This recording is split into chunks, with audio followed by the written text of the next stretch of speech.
क्या पाकिस्तान में महंगाई इतनी बढ़ गई है कि जीना भी मुश्किल हो गया है? 10 दफ़ा सोच के निकलते हैं कि ये काम साथ में निपटा कर आए कि पेट्रोल नहीं पूरा होता। अगर आपने बच्चों की फीस देनी है तो आपको डेफिनेटली अपने फूड में से कट करना है। फिर आप अपने खाने में जो आइटम आप खरीद कर लाते थे ग्रॉसरी में, आपको उनकी क्वालिटी पे कॉम्प्रोमाइज़ करना पड़ रहा है। मेरा नाम आलिया नाज़की है और आप सरबीन देख रहे हैं, वो प्रोग्राम जिसमें हम उन कहानियों को समझने की कोशिश करते हैं जो आपके लिए अहम है। आटा, चावल, दाल, तेल, गैस, पेट्रोल, सब के दाम बढ़ते रहें तो वो क्या करें जिनकी इनकम आज भी वही है जो कल थी। कौन सी चीज़ कहाँ पे सस्ती मिलेगी, वहाँ हमें पहुँचना पड़ता है। आज हम अपने घर के करीब स्कूल छोड़ के इस्लामाबाद आए हैं कि यहाँ पढ़ाई तो अच्छी है लेकिन स्कूल जो है वो थोड़ा सस्ता है। असल हक है इन बच्चों का, वो है तालीम। बराए मेहरबानी कम से कम तालीम को तो सस्ती करें ना। तो एक हफ्ते में चावल खाते हैं, चावल एक हफ्ते में, गोश्त बहुत ही कम खाते हैं। स्कूल के हिसाब से हम इनको नहीं खिला सकते कुछ भी, ना दूध वगैरह जितनी इनकी ज़रूरत है कि इनको पढ़ाई के हिसाब से इनको खाना मिले या दूध मिले या इनको गोश्त वगैरह दिया जाए, इनकी सेहत के लिए सबूत इस तरह नहीं। आई एम सॉरी, गलत लफ्ज़ इस्तेमाल कर रही हूँ, लेकिन 2 नंबर लोग हैं। मनसूबा साज सही लोग नहीं हैं। चोरबाजारी है, ज़ख़ीरा अंदोज़ी भी है। बिल्कुल मानते हैं कि ये फैक्टर भी मार्केट में काम कर रहा है, कैपिटलिज्म भी चल रहा है साथ में, लेकिन एक बहुत बड़ा फैक्टर है कि आपके मनसूबा साज जो लोग हैं वो ठीक लोग नहीं हैं। क्या बढ़ती हुई कीमतों का आप पर भी असर पड़ा है? हमें कमेंट सेक्शन में बताएं। और अगर आपको हमारा प्रोग्राम पसंद आ रहा है तो हमारे यूट्यूब चैनल को सब्सक्राइब करें और जो बेल आइकॉन है उस पर ज़रूर क्लिक करें। तो इन्फ्लेशन, जिसकी वजह से महंगाई बढ़ती है, होती क्या है? आइए ज़रा समझने की कोशिश करते हैं। महंगाई सादा अल्फाज में आपकी इनकम की कुव्वत खरीद होती है और महंगाई इस कुव्वत खरीद को कम कर देती है।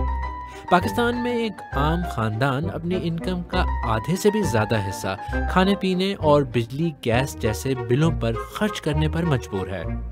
पिछले साल सितंबर में अगर एक फैमिली की कुल इनकम 50,000 रुपए माहाना थी तो ग्रोसरी और बिलों के बाद रिहाइश, तालीम, इलाज मुआवजे वगैरह और बाकी तमाम खर्चों के लिए मुश्किल से 20 से 22,000 ही बचते थे। माहिरीन के मुताबिक महंगाई 9% के सरकारी अदादोशुमार से कहीं ज्यादा है। लेकिन चले, अगर सरकारी डेटा को दुरुस्त मान लें तो 50,000 की इनकम तकरीबन 45,000 के बराबर रह जाती है। यानी अब खाने पीने और बिलों के बाद बाकी तमाम जरूरियात के लिए शायद 17 से 18,000 ही बचें। अब इन पैसों में एक आम घराना घर कैसे चलाए? यानी इस वक्त तो हाल ये है कि बहुत से खानदानों के लिए महीने का खर्च पूरा करना भी मुश्किल होता जा रहा है। पहले तो अल्लाह का शुक्र था, काफ़ी बेहतर थे, यानी शुक्र अल्हम्दुलिल्लाह। अब ये है कि जितनी भी आ रही है ना उसमें बहुत मुश्किल से गुजारा होता है, यानी खींच खींच के वक्त गुजार रहे हैं, जैसे हर खर्चा हर चीज़। पहले 1 साल बाद बजट होता था, उसका ऐलान होता था। अब मेरा ख्याल है हर 8वें दिन होता है, हर चौथे दिन होता है। जो कि आज बिजली महंगी होगी, परसों को 2 दिन बाद पेट्रोल महंगा हो गया, और सब्जियां लेने जाओ, गोश्त लेने जाओ, हर चीज़ महंगी है। जो कि हमें नहीं पता था कि आटा कितने रुपए किलो है, अब पता चल गया आटा इतने रुपए किलो है। तो ये है कि अब जो था कि खुशहाली बहुत आएगी, अब उतनी परेशानी हमें आ रही है। सरकारी डेटा के मुताबिक सितंबर 2020 से सितंबर 2021 के दौरान महंगाई 9% बढ़ी है।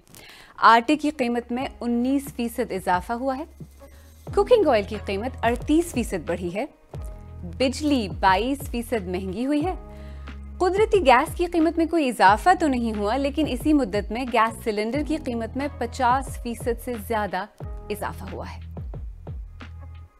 और इसका नतीजा ये निकल रहा है कि कई लोग जो कुछ कल तक अफोर्ड कर सकते थे वो आज नहीं कर सकते। गोश्त लाता हूँ या मुर्गी लाता हूँ, आधा किलो लाइए, आधा किलो हम सब घर वालों को अगर नहीं पूरी हो रही है तो मैं यही कह देता हूँ मैं मुर्गी नहीं पसंद करता, आप लोग खा लो, या वालदा कहती है या मैं कहता हूँ, हम दोनों स्किप कर जाते हैं। और घर का जो राशन है वो अगर उस तरह से देखा जाए तो 15,000 तो है। मुझे कहीं अच्छा काम मिलता है तो उसमें ये है कि मैं 15,000 का सामान इकट्ठा ला के घर में डाल देता हूँ, लेकिन उसमें ये है कि फिर मैं अगले माह के लिए मेरे पास कुछ नहीं होता। जैसे कि ये मेरा छोटा बेटा है, इसका पैम्पर जो है वो अफोर्ड नहीं कर सकते, तो ये है कि रात को ज़रूरी चाहिए, क्योंकि इसने सोना होता है। तो जाहिर बात है जब ये शूशू करेगा तो फिर ये तंग होगा, तो उसकी वजह से हम इसको 24 घंटे में सिर्फ और सिर्फ 12 घंटे एक पैम्पर हम रोज़ाना इसको यूज़ करवा सकते हैं। इससे भी वो भी हम नहीं करवा सकते, लेकिन मजबूरी है क्योंकि उसने सोना भी है, कहीं बीमार ना हो जाए। मेरी जो बेटी है वो माशाल्लाह 9 साल की है, पिछले 2 साल से स्कूल नहीं जा रही क्योंकि 35,000 उसकी स्कूल फ़ी बनी हुई है। तो बस आस्ता आस्ता हालात और वाक़यात मुझे लगता है कि जिस तरह चल रहे हैं ये दाल और सब्ज़ी से भी जाएंगे, क्योंकि दाल और सब्ज़ी भी बहुत ज़्यादा महंगी होती जा रही है।